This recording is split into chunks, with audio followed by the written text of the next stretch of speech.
Prezados que me ouvem, nossa mensagem é no sentido de que existem dois espíritos dentro do homem. No homem existem duas inteligências e por isso distintas em opções. As coisas que interessam ao espírito desinteressam a vida, Gálatas 5:13. Quando a palavra de Deus fala em carne, relaciona-se à vida, pois esta está interligada àquela, Levítico 17:11, e nunca se separarão. A vida com o corpo vão para a sepultura. Olha o que diz o texto bíblico: quem da cova redime a tua vida e te coroa de benignidade e de misericórdia. Salmos 103:4. O velho pregador afirma, que em Eclesiastes, afirma relacionando-se à vida. Olha o que diz o texto bíblico: porque o que sucede aos filhos dos homens, isto mesmo também sucede aos animais. Como morre um, assim morre o outro. Todos têm o mesmo fôlego e a mesma vantagem. E que vantagem tem os homens sobre os animais? Não há nenhuma, porque todos são vaidade e todos vão para um lugar. Todos são pó e todos em pó tornarão. Quem adverte que o fôlego dos filhos dos homens sobe para cima e o fôlego dos animais desce para baixo da terra? Eclesiastes 3:19 até 21. Como Deus criou os animais? Olha o que diz o texto bíblico: produz a terra alma vivente conforme a sua espécie, gado e répteis, bestas feras da terra, conforme a sua espécie. E assim foi. Gênesis 1:24. Como Deus criou o homem? Olha o que diz o texto bíblico: e formou o Senhor Deus o homem do pó da terra, e soprou em seus narizes, e veio a ele o fôlego de vida. E o homem foi feito alma vivente. Gênesis 2:7. Observamos que tanto o homem como o animal foram criados como alma vivente, isto é, sangue e vida. Mas a vida está no sangue. Levítico 17:11. Deuteronômio 12:23. E também aprendemos que a vida está na carne. Deuteronômio 12:23, Gênesis 9:4. Aprendemos que a vida está na carne, dentro da carne, pois esta é o sangue. Gênesis 9:4. Observamos que tanto o animal como o homem foram feitos alma vivente. Só que o homem teve algo diferente, que foi o fôlego de vida que Deus soprou em suas narinas. Acreditamos que neste sopro houve a introdução do Espírito no homem. Espírito, segundo os entendidos por aí, é pneuma. Jó 32:8, Jó 27:3. Não é a mesma coisa de alma, ou psique, que é o alento. Isaías 57:16, Hebreus 4:19. Embora que, em algumas partes da Bíblia, essas expressões são trocadas. O homem é composto de espírito, pneuma, alma, psique, e corpo, que é soma. 2 Tessalonicenses 5:23, Coríntios 6:20. A vida é criada dentro da carne do homem. Levítico 17, enquanto o espírito é criado dentro do homem. Zacarias 12:1, Salmos 139:3, Jó 32:8. O que pressupõe ser no seu ventre. No ventre. Como a vida tem inteligência, Gênesis 9:15, está ligada à carne, que faz parte da carne e tem suas opções.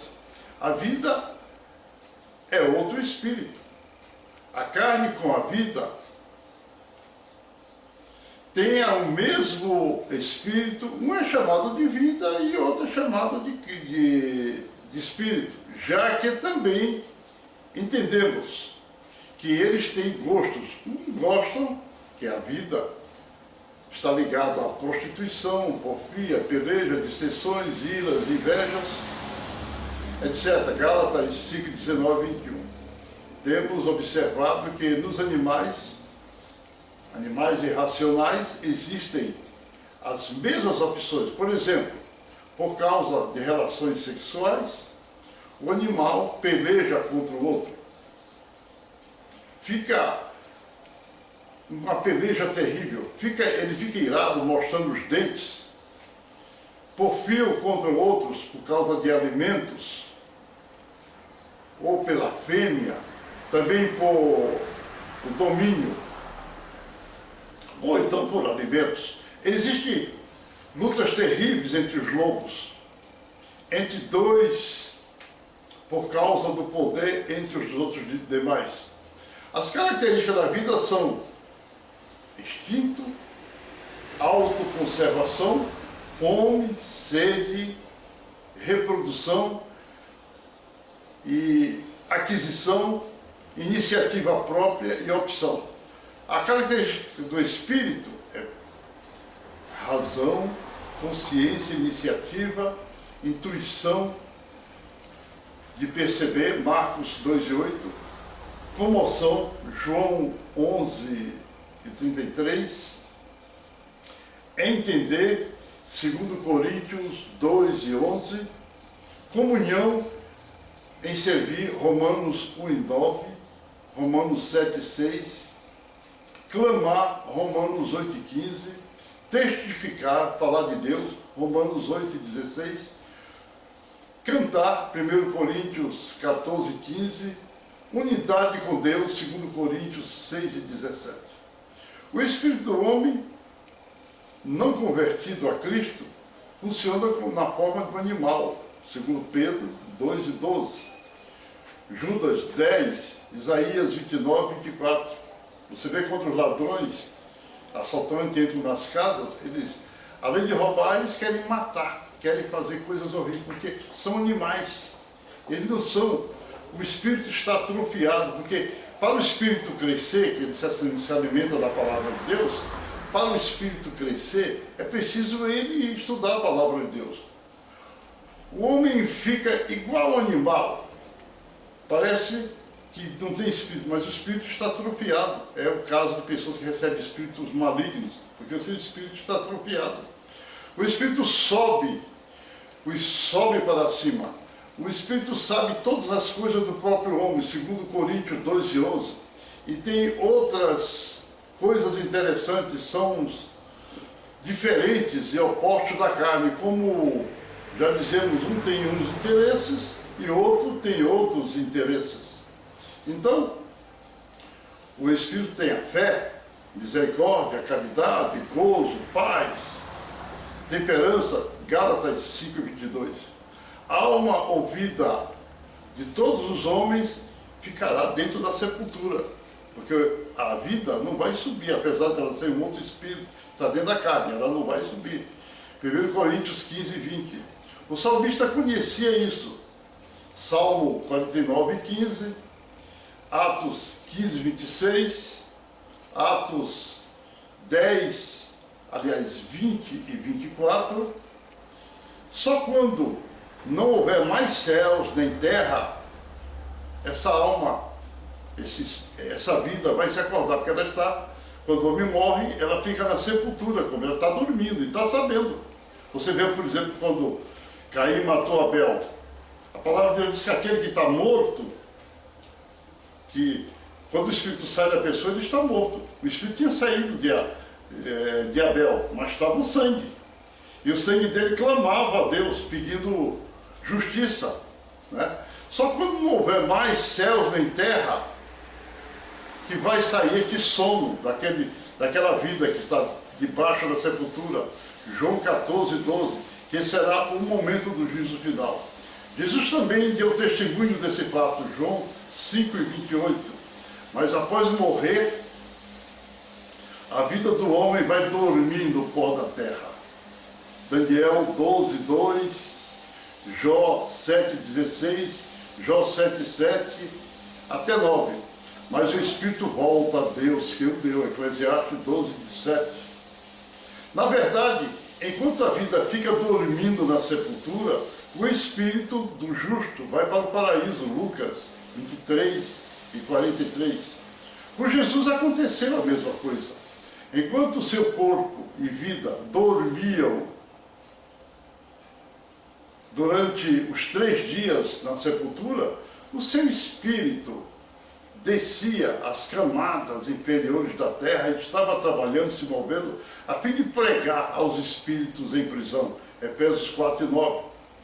Só que foi ressuscitado após os 3 dias, para dar as últimas instruções aos seus discípulos e depois regressar aos céus. Lucas 25 e 41.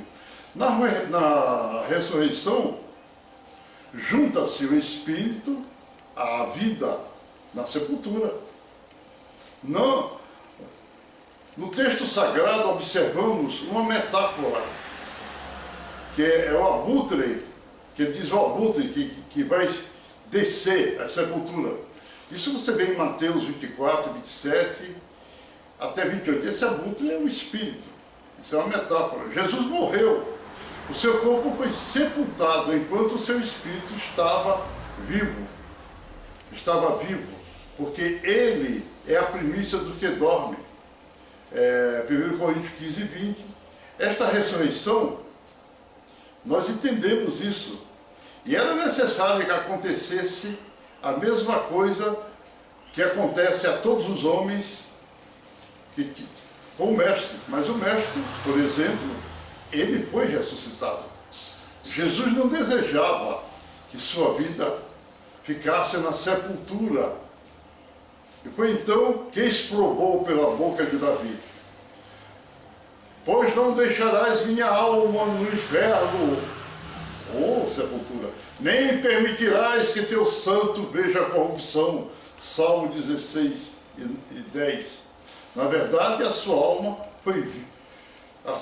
ou vida foi mantida no inferno apenas 3 dias, enquanto o seu espírito estava trabalhando, né? Então, isso para consubstanciar a obra da graça. Tempos passados, o meu pai, velho pastor, ele discutia com outros pastores adventistas, porque eles mostravam Daniel, no livro Daniel, que aqueles que estão dormindo no pó da terra, quer dizer, eles faziam confusão. E meu pai dizia para eles: olha, o Espírito volta. Jesus falou para o ladrão: hoje mesmo estarás comigo no paraíso. Como é que ele fica na sepultura? O problema é que eles confundiam. Meu pai, velho pastor naquela época, não sabia que a vida é um outro espírito que fica dormindo na sepultura. Fica dormindo na sepultura. E esse espírito que fica dormindo é só quando as águias, ou como diz o corvo, descer, que é o espírito, ele vai se unir. Mas isso acontecerá, sabe quando? Isso só vai acontecer no trono branco para todo mundo. Para os servos de Deus que vão ressuscitar a primeira ressurreição, isso acontecerá de imediato. O Espírito vai descer à sepultura e lá os corpos serão vivificados, quer dizer, o Espírito. Olha, meu prezado irmão, saiba disso. Quando você morrer, teu Espírito sobe a Deus que o deu. Mas tua vida, que é outra inteligência, fica na sepultura. E você fica sabendo muitas coisas ao redor naquele instante. Como Abel, depois de morto, ele pedia vingança, que era a vida dele pedindo vingança. Você, nesse momento, aceite a Jesus. Conheça essa palavra. Em nome do Pai, do Filho e do Espírito Santo de Deus. Amém.